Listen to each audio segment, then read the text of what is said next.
मेरा नाम अता चानियो है। मैं कोई अक्षरोत्थर से रिलेट करता हूँ। मेरा गांव खिप्रो से तकरीबन कोई 10-12 किलोमीटर का दूर है। तो मेरा शौक ये है कि मैं एंटीक्स कलेक्ट करता हूँ और अपनी गोताक में रखता हूँ। लोगों ने इसको म्यूजियम लोग कहते हैं। मेरा ये शौक है, इश्क है, मेरी ऑफिस है मेरा।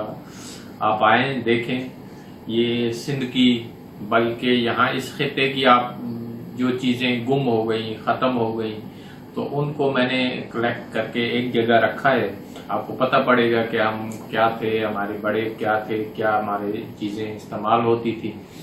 और ये तकरीबन इस को मुझे तकरीबन कोई 15 साल से भी ऊपर हो गए है। दुआ करो कि मेरा ये इश्क कायम रहे और मैं आप लोगों के लिए चीज़ें इकट्ठे करूँ और आप आएँ देखें, वेलकम। और इसमें क्या क्या एंटीक चीज़ें?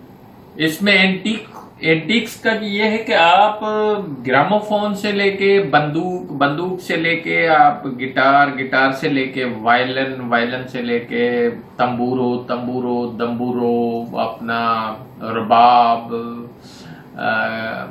बोडिंडो, चंग, मुरली, बीन, मतलब के म्यूजिकल इंस्ट्रूमेंट्स आप देखेंगे यहाँ पे आप ग्रामोफोन के रिकॉर्ड्स देखेंगे, वीसीआर की कैसेट्स देखेंगे, आप टेप रिकॉर्डर की कैसेट्स देखेंगे। उन